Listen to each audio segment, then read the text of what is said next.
។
។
right here. I'm going to select this area and just change padding left property. So I'm going to first select it right here. I'm going to select the ears area, and just out of that I'm going to specify padding left, and the padding left is going to be 1% and width is going to be 49 And just after that, I'm going to change the margin left and width of this BG area, right? So I'm going to first select the BG panel, select the BG panel like this. So I'm going to first select the site main, then brand area, and then select this BG panel. And I want to specify margin left property to it, and it's going to be 30%. And I'm going to specify width is going to be 80%. When I save the changes, I'm going to have this type of result here. And just after that, I'm going to select this call area and change the padding left property of this area. So I'm going to first select it and specify padding left 3%. Save the changes. You can see we have this call area here. Now, just after that, I'm going to just first select buttons, these ones, all these buttons, and just change font family of these buttons. So I'm going to first select all these buttons in this media query like this and specify font. The font is going to be normal, width is going to be 500, then specify font size 18 pixel, and then specify 40 pixel line height and the font family Roboto. And just after that, once I have these buttons, I'm going to select the paragraph in the about section and specify 0 padding to it. I'm going to just select this paragraph. So I'm going to first select the site main class, then about area, and then select about title. And select the paragraph and specify padding to it. Padding is going to be 0%. Save the changes. Just after that, I'm going to select the input tag, this one, and I want to change width of this input tag. So I'm going to first select this input tag and I want to change the width of this input tag, and I want to change 20 rem, and the margin is going to be 5%. Now just after that, I'm going to copy this media query, paste it down here, and I want to change this media to 1910, right? I'm going to select 1910 pixel viewport and specify different property to this area. So I'm going to just first select here navbar header, this one, and I'm going to specify padding to it. So I'm going to just first select the navbar and specify padding. The padding is going to be 1 rem. Just after that, I'm going to select all the containers inside my website. So I'm going to select it using a container class, and I want to change a max width property of this container and make them 90%. Just after that, I'm going to select brand area, then select services title, and then select about area. And to these areas, I want to change padding. So I'm going to say here padding 3% to the top and bottom and 4% to the left and right. Save changes, and just after that, I'm going to just select the background image.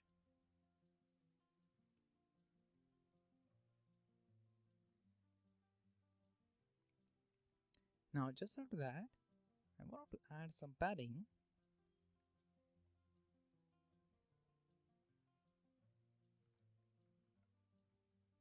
That's it.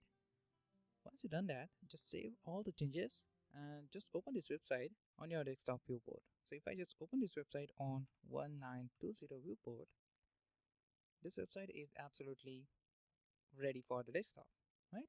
And if I change the viewport and open the tablet viewport, if I click on this tablet viewport, you can see this website is responsive, right? This website is responsive for tablet. Now let me just check this website is responsive for mobile or not. So if I just click on this 320 pixel viewport, and now if you check this website for the mobile device, you can find this website is responsive for mobile as well, right? It's not completely responsive, but we make this website responsive for mobile as well, right? Oops, I need to add important keyword to this input text box. So I'm going to change it right here. So I'm going to specify here important keyword, save the changes. Now you can see, right? Now as you can see here, this website is responsive for mobile as well. So you can use this website for mobile, tablet and desktop. So if we open this website for tablet, you You can use it here as well, and you can use it for the desktop version as well, right? Now that's it. If you have any question, you can ask me anytime in the comment section. If you find anything useful, don't forget to press the like button, share this video with your friends, subscribe for more latest videos, and don't forget to download the source file from the description. That is all for now. I will see you in the next tutorial.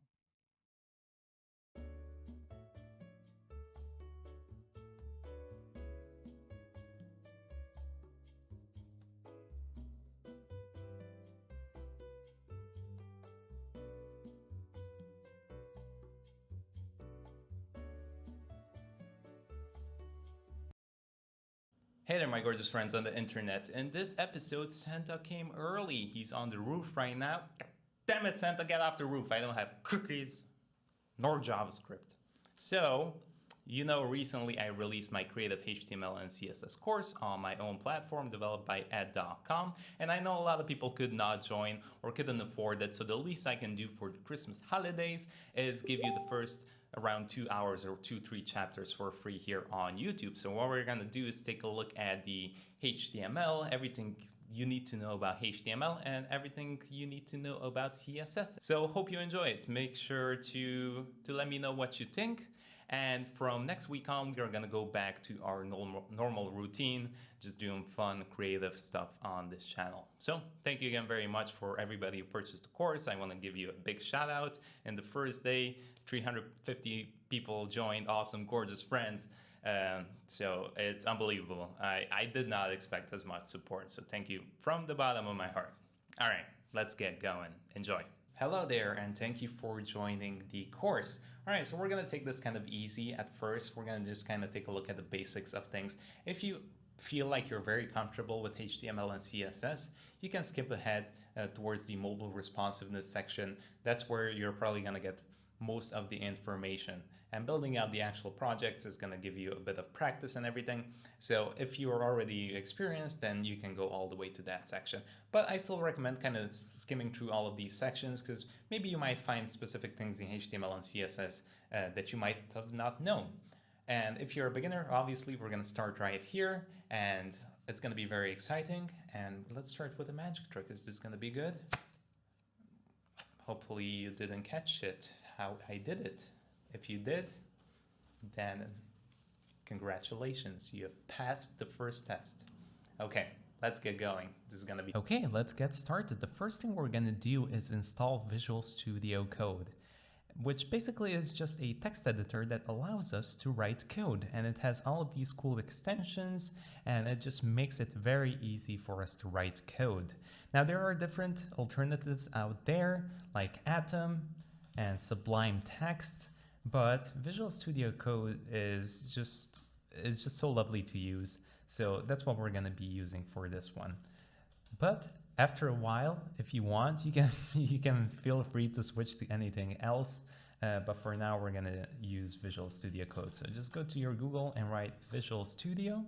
It should be, let's take a look. Make sure you write Visual Studio Code because there's another one specifically for .NET to write C# code, and we don't want that. We want Visual Studio Code, so make sure you get that one.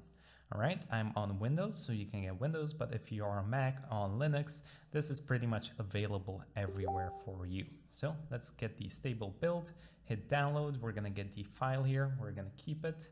Let's open this up. We're gonna hit accept on this page, hit next. We can leave the default, hit next.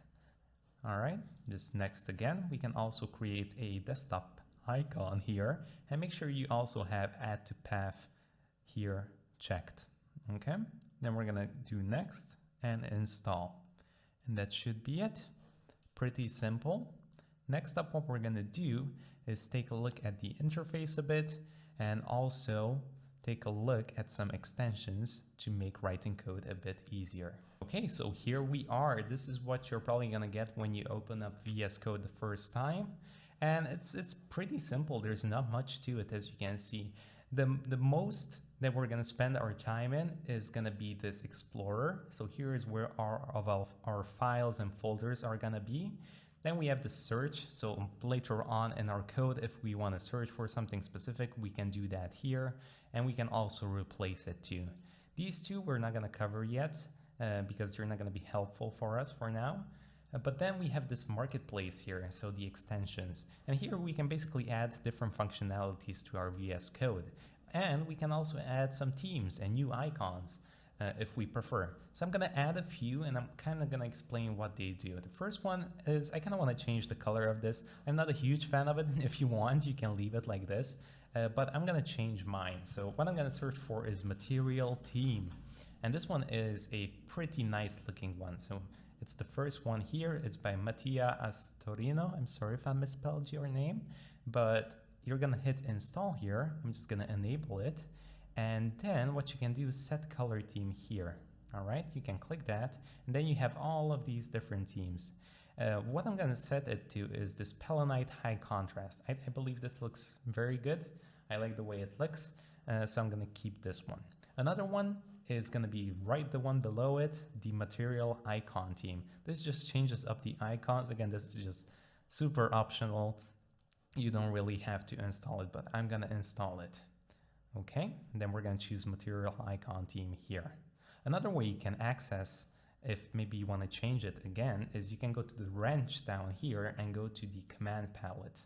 And for some reason, when you're in the extensions here, it closes, it's bugging out. I'm not sure why, but if we close this up, it should open up now.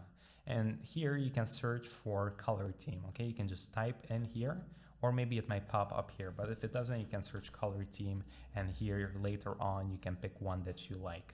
Okay, so those are the first two. Now I'm gonna install just one more, and then throughout the course, we might add another one or two to it, okay? But these two I wanna change, and there's another one that's very important, which is gonna be live server. So make sure you search for live server. It's gonna be this one by Ritwik Day with 3 billion downloads, and make sure to install that as well. And that's gonna be it. We're gonna close this up, and let's start writing our first HTML code. Hey, exciting. So right now I'm on my desktop here in my file structure. What we're going to do is just create a new folder and create our first HTML file and our first HTML tag. So what we're going to do is go up here to File, and what we're going to do is go to Open Folder, and then I'm going to just navigate to Desktop, okay? And in here, I'm going to create another folder, and I'm going to name it HTML and CSS course, okay? And we're gonna open this up. I'm gonna select the folder and click. As you can see, this brings us in here, and there's nothing in the folder, so that's good. I'm gonna close this welcome message, get out, we don't want you. And to create a new file, we can go up here. So as you can see, this is a new file. Here, the second one is a new folder. Here, what we can also do is refresh the Explorer in case something doesn't update properly, but to be honest, I never really used this. It always kind of worked fine for me. And we also have this to collapse this whole structure. So what we're gonna do is click the new file, and we're gonna name this index.html. So this is how we can create our first HTML file. Now, why do we name it index? The extension, okay, it's kind of obvious. We're learning HTML, so it's probably .html, but why index?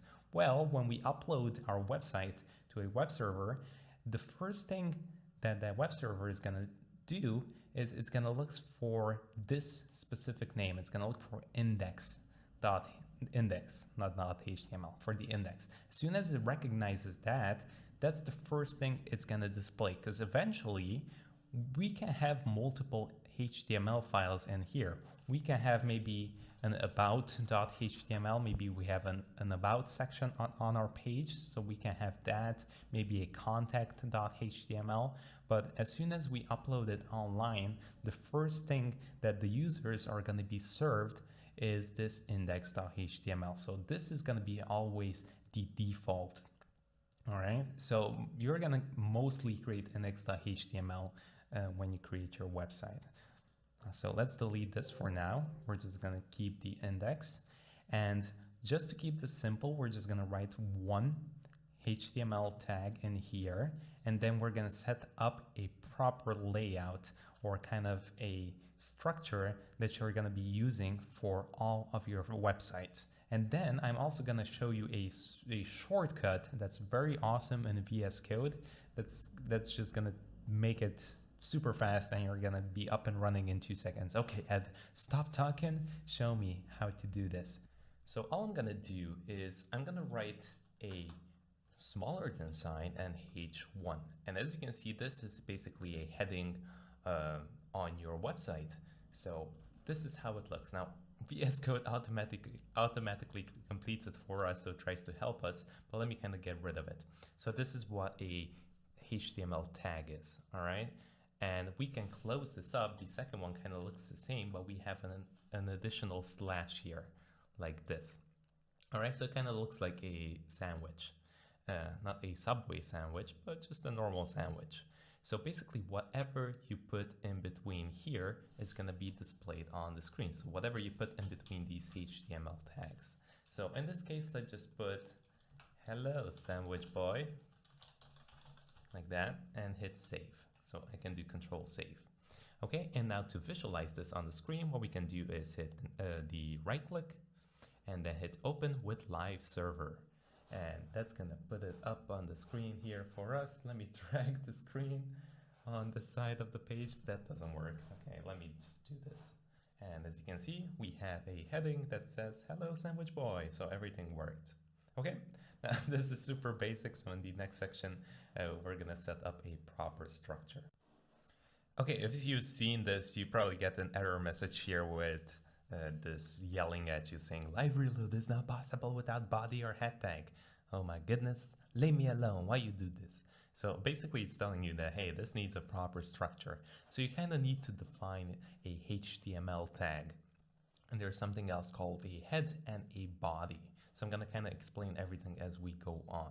So the first thing we need to do is basically specify to the browsers that, hey, we are working here with a HTML document.